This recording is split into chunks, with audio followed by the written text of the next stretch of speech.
You're listening to the B&H Photography Podcast. For over 40 years, B&H has been the professional source for photography, video, audio, and more. For your favorite gear, news, and reviews, visit us at bnh.com or download the B&H app to your iPhone or Android device. Now here's your host, Alan Weitz. Welcome to the B&H Photography Podcast. I'm Alan Weitz, and in today's episode, John and I continue our conversations from the Eddie Adams Workshop. On the third day of the workshop, we had an opportunity to sit down with Tim Rasmussen, Director of Digital and Print Photography at ESPN. Prior to ESPN, Tim was an Assistant Managing Editor of Photography and Multimedia at the Denver Post, where under his lead, the photo department earned 3 Pulitzer Prizes. Tim is also a member of the board of directors at the Eddie Adams Workshop, and in addition to having been a team leader, a producer, and an editor at the workshop, Tim was a student in the very first year, 1988. Our conversation with Tim revolves around the workshop, how he came to the first ever workshop, why it's become the breeding ground for a generation of talented photojournalists, and on Eddie Adams himself. We'll also talk with Tim about his own career and his transition from a photographer to an editor and how he ended up at ESPN. Within this relaxed conversation, there's much to learn about the threads of life and the nature of commitment, about the history of photojournalism, and particularly for young photographers, about what an editor looks for in a photographer. Join us as we talk with Tim. Thank you for sitting down with us. You're an old-timer here. You go back a ways. I do, yeah. How far back do you go? The first year. That's pretty far back. Yeah. What was it like? And why did you come here? Give us the whole connection. I got here because a guy named Pete Schraub, he was my photo editor at a small paper. I was putting myself through college working as a photographer. I walked in one day, and Pete had a application, and he handed it to me, and he said, "I'm sending this in for you." And he had put a portfolio together and wanted me to go to this thing called the Eddie Adams Workshop. Was he your editor? He was my editor, my photo editor. Yeah. What was the paper? The Logan Herald Journal in Logan, Utah. Great little newspaper. We had 3 staff photographers. We did a photo page every Saturday, and every Sunday we did a photo essay in a magazine. That's when photojournalism was photojournalism. Yeah. And, you would work. I got paid $98 a week for the 5 years that I worked there and put myself through college on it. Wow. Mm-hmm. Yeah. And I didn't care because I got to shoot pictures. That's it. And the best part was that I had free use of the darkroom and all the paper and film I could shoot and print. At this point, how many years had you been addicted to photography? I was 6. My sister Shauna was the high school newspaper photographer. Yeah. And was one of 7 kids and an adopted daughter. And she built a darkroom in what we called the boys' bathroom. It was the unfinished bathroom in the basement. So now we went down to 1 bathroom for the whole family. And when I was a little kid, my sister Shauna would develop film in this bathroom. And so as a little kid, I would sit on the countertop and agitate the film. Wow. And that's all I wanted to be. By the time you got to the workshop, you were seasoned as a photographer. You already understood the process. You had worked it. It was part of your thought process. Absolutely, yeah. I had to fight my way to become a photographer. Were you studying at college? Were you studying photography or not? Computer science. Computer science. Yeah. Oh, wow. Okay. What a bad mistake that was. 1984, computer science major. Now I'm a photographer. Yeah. It's going backwards. Yeah, and so... Did your sister, did she shoot? Is she a photographer? No. But, she started this thing, and she gave me books on it, and we couldn't afford a camera. And my grandmother gave me a little point and shoot, and I always tell the story. It's a dumb story, and it's actually not a really good story, probably. If I ever run for president, this is going to bite me in the butt. But I used to steal film from the local Safeways. You're the one. And shoot pictures, and then I would take it back and get it developed. But I couldn't figure out how to steal the prints back, so I never saw any of the pictures. Because, they put the prints below the countertop. Because I always thought maybe if I just saved it, I could have been the next Vivian Mayer, Right. I mean, who knows what I have out there, right? That's great. But I finally got to be a photographer. It was really hard for me. It was a hard path to do it, which is also probably why I'm so dedicated and driven to never give up on it. But when you got to the workshop for the first time, what were your expectations? Did you already know that you needed? Nobody had any expectations, including Eddie. I mean, you have to understand that year, I was actually telling the story, they sent out a poster calling for 99, not 100, 99 of the country's best young photographers could apply. You had to have a portfolio of no more than 20 photographs. You had to have a nomination letter from somebody, and you sent it in. They sent these posters, right? I'll never forget. It was a black poster with white lettering, and they sent it to every daily newspaper in the United States and to every university in the United States. Okay, and so they just showed up in places, but nobody knew who it was. Now everybody knew who Eddie was, right? You knew who he was at the time. Well, I was confusing with Ansel Adams, which pissed him off. But yeah, so like we get these applications, and I was telling somebody the story. A friend of mine who came with me, so he was at a different newspaper in Utah, and we get accepted. It was crazy. Like I get this letter from a guy named I get two letters. One from Dimitri Kostas, and Dimitri was Eddie's accountant at Time Magazine. Not just Eddie, but all the great photographers back then. So she was the one that kept him on budget, and Demi is a producer, and it says you've been accepted. I mean, I was stunned, right? One of the 99 best young photographers in the country. And then I get a letter from Greg Heisler. Now, I'm in Utah, in this small northern little town at a university. At that point, I'm getting my degree in philosophy, right? I've really made this transition. And I didn't know what the hell to expect, but nobody did. And so I get on the airplane, and I put together like a portfolio to review when I get out here with this friend of mine. And we get out here, and after the first day, I remember going back to the day's end, because the first year the students stay at the day's end. And I said to him, "Oh my God, this is an amazing place." And he goes, I don't really get it. And it was really kind of fascinating. I think about that all the time. And he's still working at the same paper in Utah. He's still a very talented photographer. And I was so enamored by what this new world, this family that I found, right? This place I had been looking for maybe my whole life. Right, this bond, this connection. I call the barn the sanctuary, because the first time I heard John White speak in here back in the 90s was like going to church. Yeah. You know, and so for everybody, it's a little bit different. But that first year, nobody knew what to expect. I got to dance with Jody Cobb. I mean, I mean, come on, right? I told her that the other day that about a year ago, I ran into her, and I hadn't seen her in years. And she's still as beautiful as ever. And I walked up to her and I said, "Jody, you don't understand, but I was a kid, and I got to dance with you at the barn at the party, and one of the greatest nights of my life."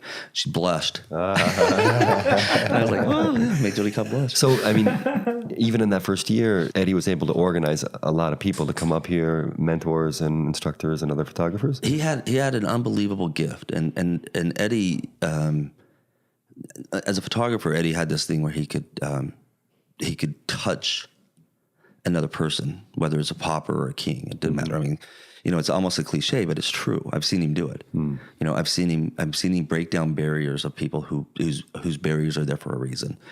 And his goal, honestly, and I used to ask him about this all the time, like, because I felt like I owed this place something. And to this day, I don't come to the workshop. Pete doesn't put in my portfolio, right? I don't come to the workshop. I'm nowhere in this career. I'm not one of those people. I'm a small newspaper photographer in Utah, right? And I don't get to meet the people I met, and I don't actually get to experience.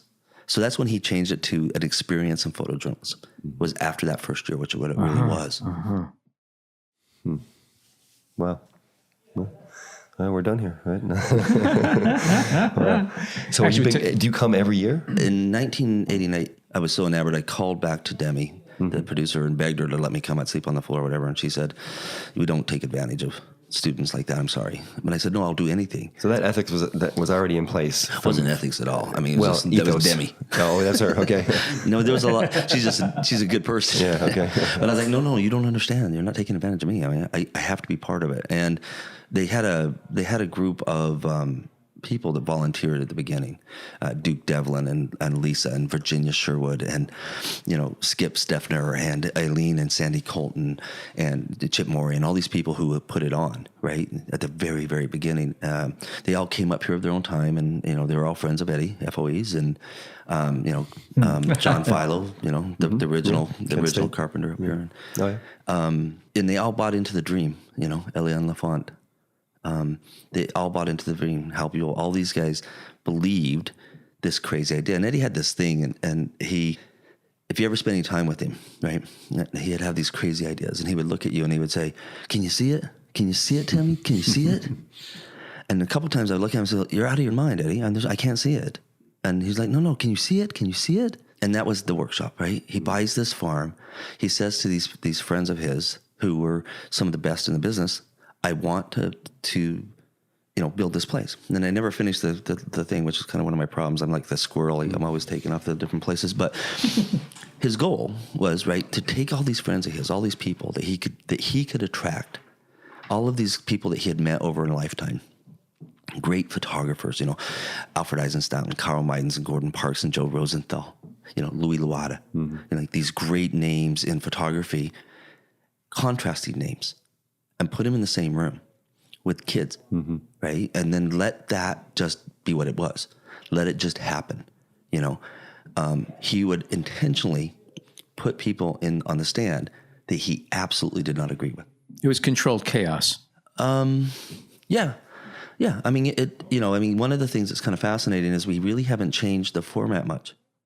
Well, I was saying to Jason last night, I mean, you had Gene Richards followed by Corey Rich. I mean, and they're both showing their videos, and there couldn't have been two more distinct styles, right back to back. And the thing is that he wasn't saying you had to be something. He wasn't saying you had to be this or you had to be that. He just wanted you to be something. I mean, he wanted the students to leave here and leave a legacy.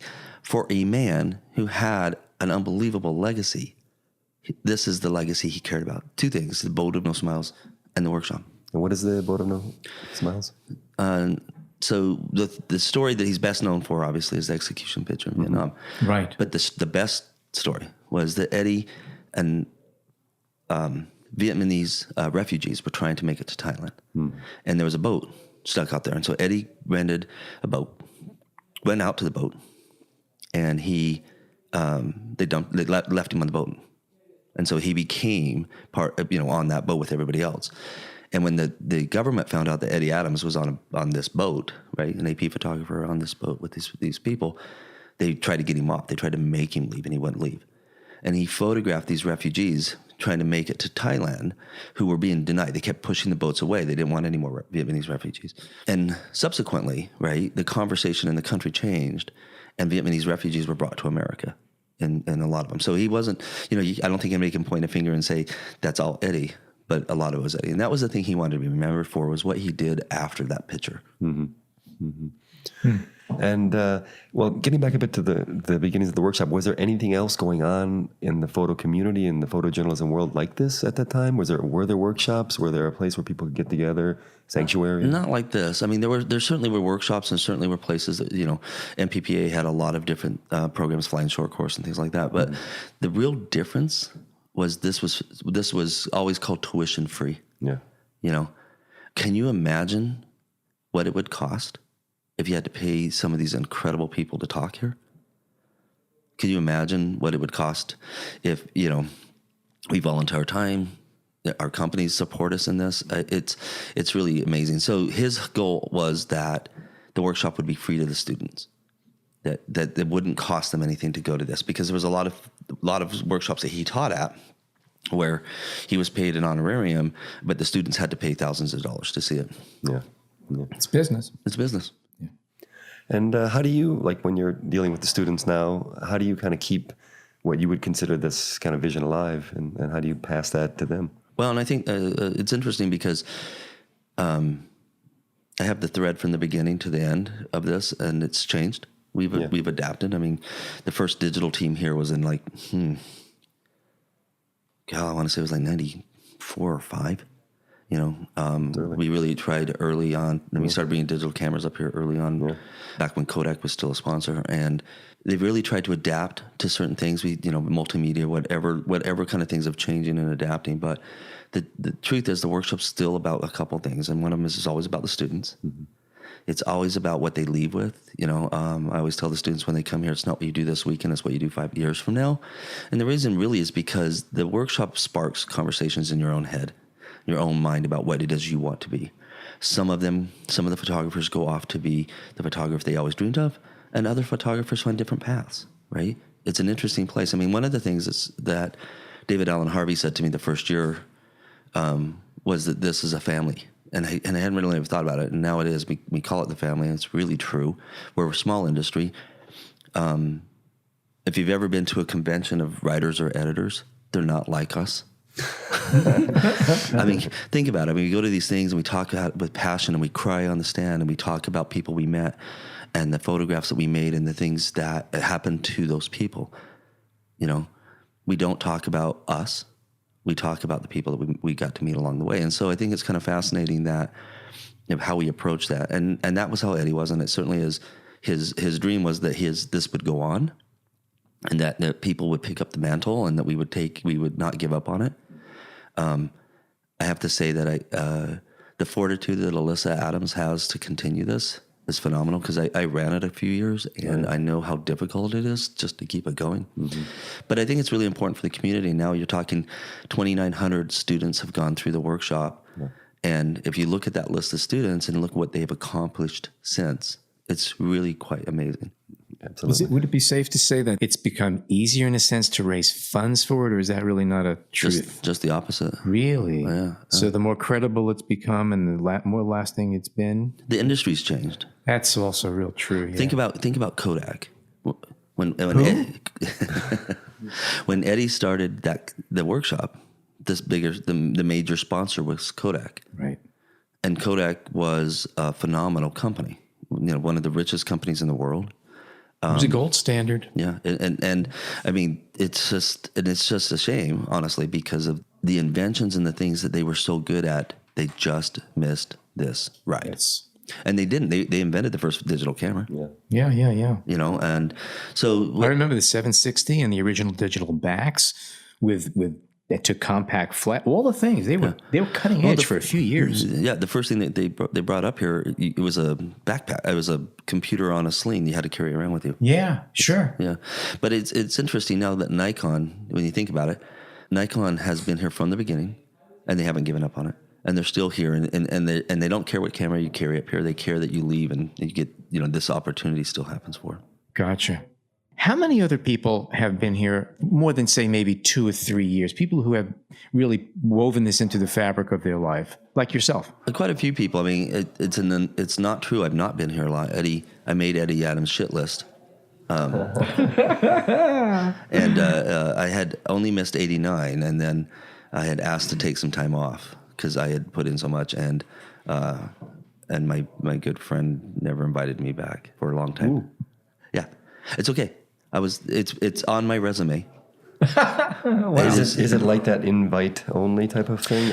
What it is this. It truly is that they want to make certain, right, that you can bring in a lot of different voices.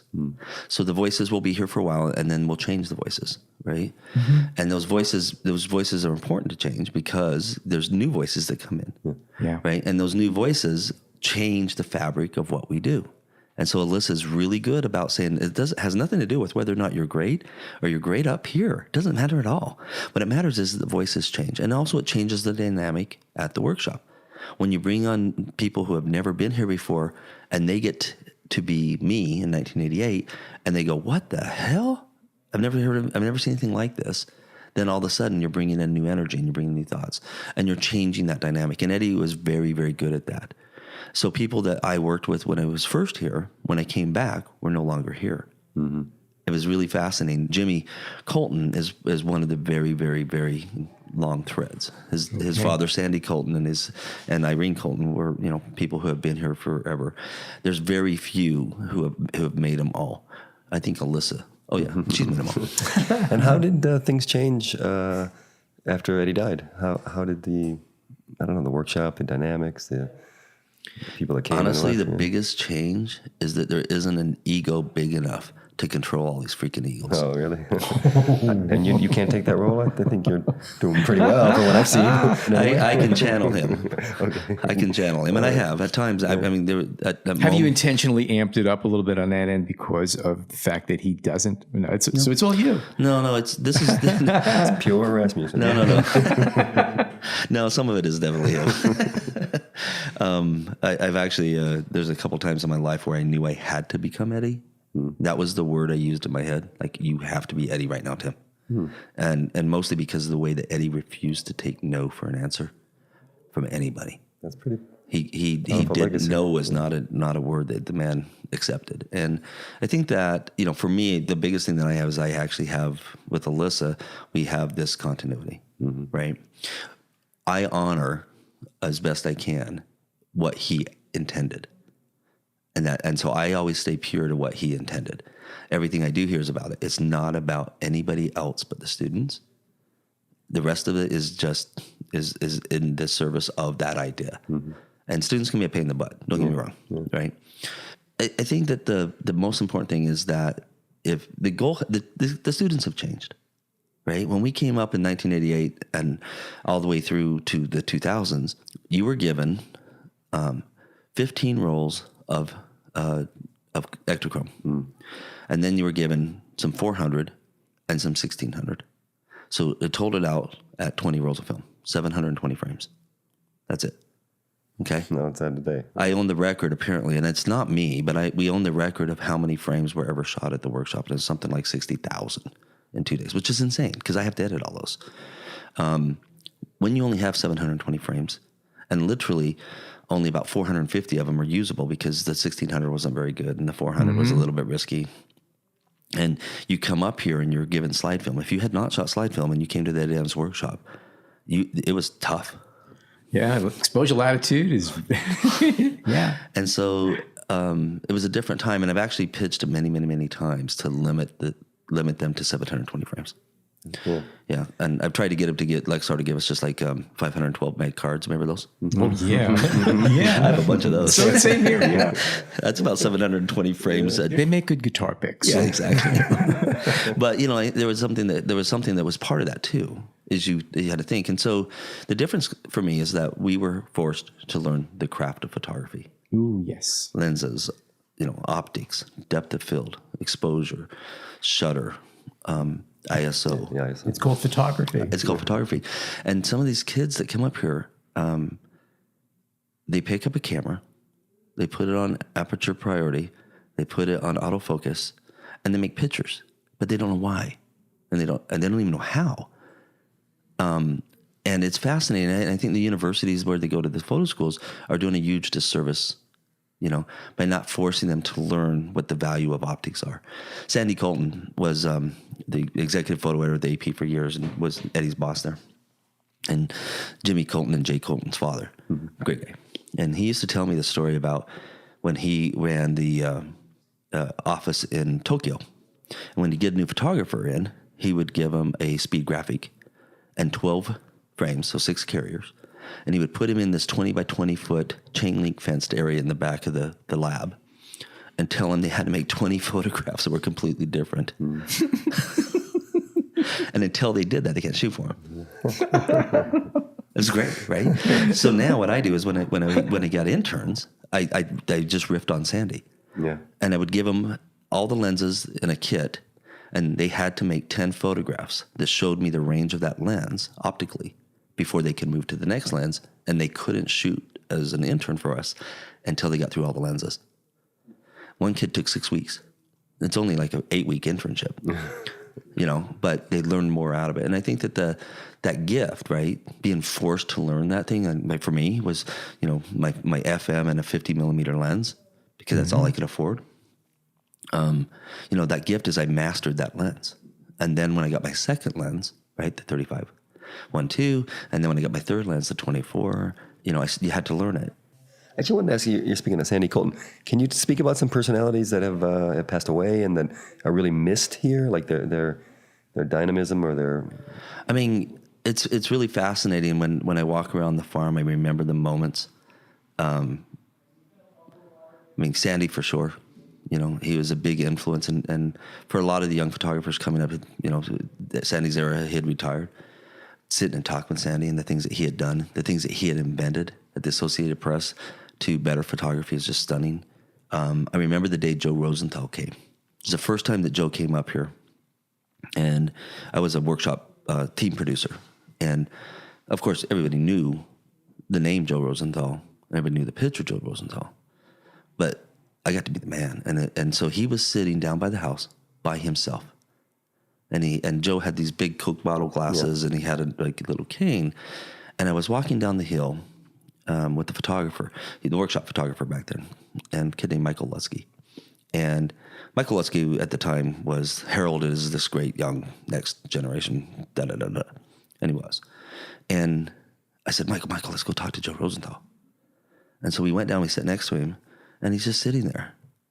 And I was like, I want to introduce myself. I just want to meet him. And Joe and I became very good friends over the many years that he came here. And he sat there, and I just said, Joe, I want to know, what was it like? What was it like to walk up that hill that day? What was it like? And so Joe sat there for the next 2 or 3 hours, and he told us the stories of Sabachi. He told us like everything about that morning and that day, that black sand beach and the bodies that were buried in it. And then he tells us the whole story of the flag. He tells us the whole thing. 2 kids, sitting there. And I found the Kodachromes. Recently, I found the Kodachromes because Michael was supposed to be shooting, but he was so enamored with them he wasn't shooting. So I just grabbed his camera and shot a few frames. And Joe, at one point, he tells a story of finding a baby. And I mean, it was just crazy. Like things that I probably hadn't brought up. Takes his Coke bottle glasses off and he's wiping a tear away. I mean, it was an amazing man. That was really the opportunity for us back in the early days, like, Gordy Parks, Carl Meidens, oh my God, Eisenstadt, Louis Lovato is still my favorite. Yeah, and mostly because he came in this room and he told stories that would be the antithesis of everything I believe in, and I loved every minute of it. Yeah, well, great. Can we then kind of jump now to talk about your own career a bit? I know you went from Utah. I know what I know is the Denver Post and now ESPN. Maybe you could fill in if you want some of the other spots. But then I'd like to ask you about what we were talking about in terms of when you look at the work of the students and prospective photographers. Career is a funny thing. I actually said that taking the job at ESPN was the first career move I ever made. Every decision that I ever made up until that moment was how I was going to get funded to take more pictures. When I became an editor, it was because I couldn't get hired as a photographer at newspapers. in part, my own problem. I was a little bit nutty. I demanded to do it my way. I wanted to be a great photojournalist. That was all I wanted. And newspapers at that time weren't ready for that. In some places, there were some people I wish I'd met, like Colin Crawford at LA. If I'd met Colin Crawford back then, my career would have been completely different. Not every director of photography. I remember one of them says to me, if I had a project photographer job open right now, I'd hire you in a minute. But we shoot mundane bullshit here. And this was the last interview I had, and I said, why? And he goes, well, we're a newspaper. I said, why do you have to shoot mundane pictures? Why can't you make them better? I don't get it. And he goes, well, that's just the nature of it. And I said, I don't know. You could make them better. You're the director of photography. I'll do it for you. And he goes, no, you wouldn't be interested. I'd absolutely be interested. So then I took a job at a small newspaper to become a photo editor. And one of the things I did was I took a yellow pad, which I have to this day, put a line down the middle.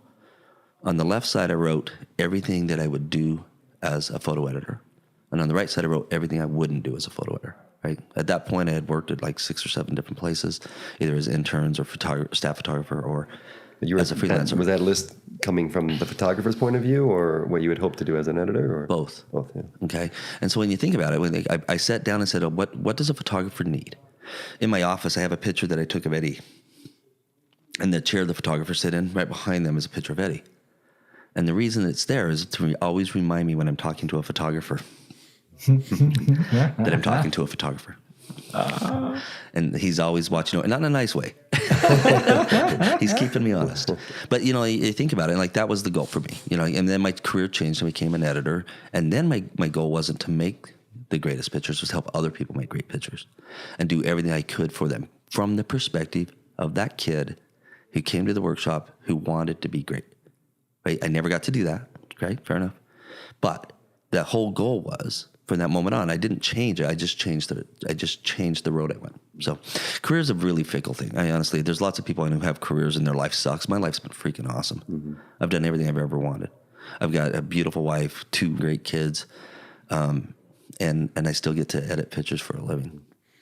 So would you, this is maybe a bit of a stretch of a question, but would you consider your personality then more of a facilitator, a helper, a mentor, and being an editor, you find that niche then?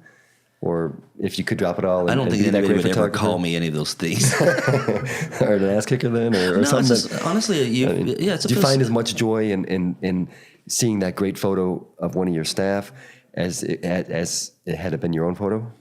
There was a joy that came that I don't think photographers of this generation will ever have, and that was the joy of working hard, making a photograph, and not knowing if you made it or not seeing it.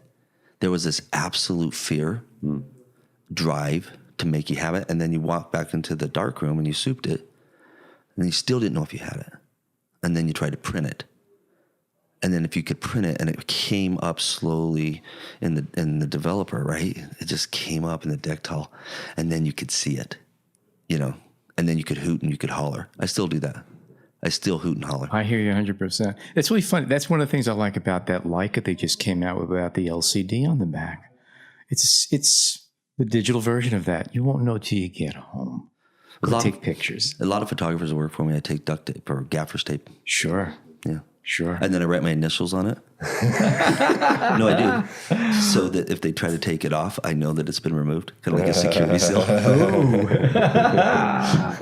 That's great. Yeah. So you were talking about not looking at portfolios when prospective staffers come to you? Well, not for staffers, but for folks here, yeah. For folks here, okay. Yeah. Well, even for staffers. I'll look at their work, but that's really not the work you're looking for, right? I mean, for students here, I don't really want it's not that I don't care. It's that I want a blank slate. I want the conversation that we have to be about this moment and where they go, not where they've been. And that's what it's like when you get an assignment as a working photographer. Yes, you did 12 successful pictures and you showed a great portfolio, and they say, okay, I'm sending you out here to do this. You're starting from ground zero. Now you have to take whatever it is, good or bad, and make it work. Absolutely. And one of the things I've been saying to the great staff at ESPN, the photo staff, is like we have a lot of portfolios, and it's a very different environment. Like we look at portfolios constantly, right? We're looking online, and I'm always like, and I'm like, well, this is not what they do. Why do they want to do this? Why do you want to hire them for this? That's not what they do. And I always say the same thing, which is I want to hire the photographer who shoots for us and puts our work on their portfolio. That what they do for us is so valued to them that it's worth putting on that book, right? And that's the thing. Like, I look at a lot of the people, and they're like, well, they did a couple assignments for us, and it wasn't good enough to even make their book. So something about that isn't working for me. Great point of view. Very good. I like that. Yeah, and so it is kind of interesting too, because like if you look back at portfolios, like you said, it's where you've been. I just want to see where they're going here. I mean, I really want to see where these kids go. And it's a year from now, 5 years from now. And it's really fascinating for me, because now I think I've had, I don't know, maybe 18 teams over my entire career. And I've worked at every level. So I was the producer. So I did the producing team. And then I was a photographer 1 year. That was pretty hilarious.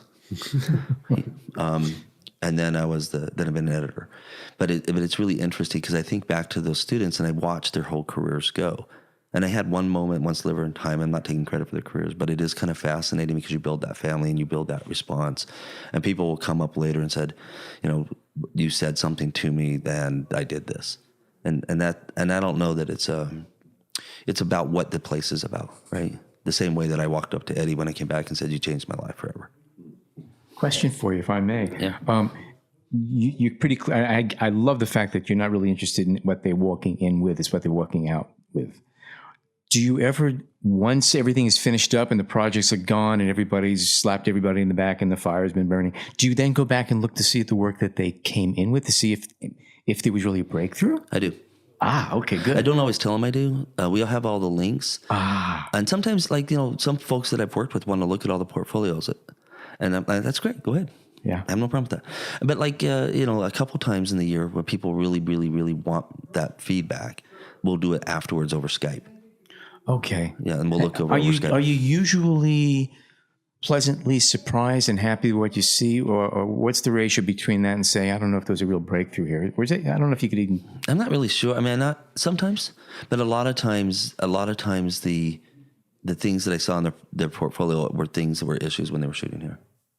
Okay. What percentage of the assignments, the projects that happen every single year, do you ever have some that just don't quite gel? And it could be for any number of reasons, not that they're untalented, but anything. Every year. I mean, it's every year we know that on Friday, at least I would say 20% of our assignments will drop.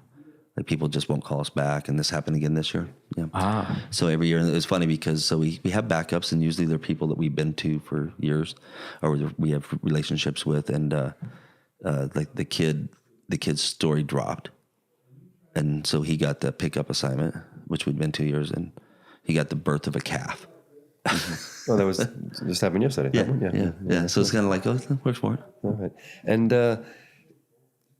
as opposed to looking at the work, is it fair to say that the interactions and I'm going to use the word you used, the spark, is something that you'll value equally when you're dealing with the kids here, and you can kind of foresee where they're going to go? Absolutely. How they react to the criticism and all those absolutely. Factors. Yeah. And some people will take it and some people won't. And sometimes I'm my worst enemy. In some regards, I mean, I'm tired. Last night I was sitting at the portfolio reviews, which I always do, even though they said we don't have to, because that conversation is really important to the students, whether they get something out of it or not. I think sometimes you say things that hits them later. This is a delayed reaction, the workshop. Mm-hmm. It's a very delayed reaction for some people, and other people get it immediately. But this kid walked up to me last night, and I was done. I'd already done my 4 people, and I was done. I was done. Mm-hmm. And I was heading to the door, and he caught me, and he's the second one that had caught me. And so I was like, and I said, like, man, I'm done. And he said, no, I really want to show you my pictures. And I said, no, I'm really, man, honestly, you don't want, I mean, I got nothing left for you. And he said, no, but you're the only person I wanted to see. I said, okay, fine. Right. Fine. Yeah. Sit down, and pulls up these things. Nice young man. And he pulls up the story. It's actually a story we're looking for, in the place we're looking for it. And he's already shot it. And it's part of this year-long project we're working on. Uh-huh. And it's not easy to do. When you say we, you mean at ESPN. Yeah. Okay. Oh, wow. That's wild. And right in front of me is this completed body of work that I would have needed to start 6 months ago to actually have gone to where he is, but we haven't been able to find the subject. And he walks up and hands it to me. Oh my God. And from there? I bought the story. That's great. Wow. I totally bought the story. That's a great story. I bought the story. And have you then gone on to hire people you've found here, met here? A number of them, yeah. Aaron Ontiveros at the Denver Post is an exceptional photographer. I met him here. Mm-hmm. He walked up, sat down at my table, and I usually ask 3 questions, like where are you at? How'd you get in pictures, and what do you want to be? And it's a little bit of a goofy question, right? Yeah. And what do you want to be? I want to be a photographer. So, no, that's what you want to do. Oh, what do you want to be? And it's a really hard question. And it's like, I want to be a nice person. Okay, that's fine. I'll accept that, but that's really not what I'm after here. And try to get them to think about what it is through their camera that they can define their life, right? Or define a part of their life. So anyway, Aaron sat down, and I looked at these pictures, and I'm looking at these pictures, and I said, now, where are you at? He goes, I'm in Cheyenne. It was right down the street from Denver. And I was like, what are you doing in Cheyenne? I mean, you're really good. What he didn't know is I actually had an opening that had just come open like the week before. And I went back to Denver, and I called him and said, do you want to work at the Post? And I hired him sight unseen. Wow. And so and Aaron has been brilliant, has done unbelievable stuff there. And it was just that conversation, and it was, some people work above the place they're at always in life, right? My goal is wherever I am, I always look to the person who's better than me, above me. And that's where I seek to be. Not necessarily at their place, but at that level, right? And so and that's what Aaron had done. And it's really hard for photographers to do that at a small paper, or at a paper that doesn't appreciate them, or one that thinks the pictures are mundane and they're never going to do it. But when you find the photographer who does that on their own, Craig Walker, when you find the photographer that does that on their own, and I don't let those guys go. Right. I have just one more question, maybe. And you went from the Denver Post to ESPN. I don't know, had you if you specialized in sports photography prior, and does it matter? And ESPN's an amazing place. Okay. I will say that I felt a little bit of a newspaper refugee there after a career in newspapers and magazines, and going to ESPN. It's an amazing place. It's not the place that people think it is. We are the worldwide leader in sports. We define ourselves around what fans want. I have never been part of more storytelling conversations in my life. Interesting point. Yeah, it is really fascinating. And so like when I actually applied, mostly out of frustration at the place I was working in, the parent company, which was destroying it for profit only. And ESPN, I applied, and then they came back and said, fill out this questionnaire. So I worked really hard on that questionnaire. And it was really fascinating because the guy who was there named John Corpy, a brilliant genius, was asking kind of questions like I ask questions, right? What do you want to be? Who do you think does photography great on mobile devices? My response was, no one. Because they don't. Photography on mobile devices are really, really difficult, right? From a journalism news perspective, it's really, really hard. And taking with mobile device, no, looking at it, and looking at it, how to okay. present it, right, okay. Presentation. So anyway, so then John calls me and we have an interview and we go through this process, and I ask my family and they say no, we're not leaving Colorado, and so I turn him down, and he thought that was pretty funny. After he hired me, he got a real kick out of that. I bet. Yeah, and then my 12-year-old son said at one point, he sat down on my knee and he said, "Dad, about that thing at ESPN, because that's what he called it, ESPN. I'll go if you think it's best for our family. I'll go." Yeah. And so right at that moment, I got an email from John Corpy that said, "I'm going to hire this job tomorrow unless you'll come for an interview." And so I couldn't believe it. It was like really fate-ish. And I wrote back, "If you'll take no for an answer, I'll come for an interview." But after meeting him and meeting the people there, and Chad Millman and Patrick Stegman and, Rob King and these unbelievable people who talked about story in a way and what they did there. It's really amazing. People who knew me go like, "Why would you go to ESPN? You're really not a sports nut kind of guy." And I am. I was totally a sports nut as a kid. But it was really, we talk about story and we talk about narrative and we tell stories. And it's really kind of fascinating, and they want it. And I said, "Well, why do you want me, John? I don't get it. It's not what I do." And he said that he wanted me to tell the stories like we were telling in Denver as much as I could here. And so they've given us the freedom to actually use it as a platform to tell great stories, even some social documentary stories, through the lens of sports. It was really fabulous. So I didn't have to explain what I was trying to do. They knew exactly what I was talking about. For the first time in my life, I was at some place that said, "Yeah, these are not only good, these are important, and we want more of them." And it's so strange how in the bigger news sense that is idea shrinking, but in the sports world, it's growing. No, is it fair to say that this Absolutely. story idea?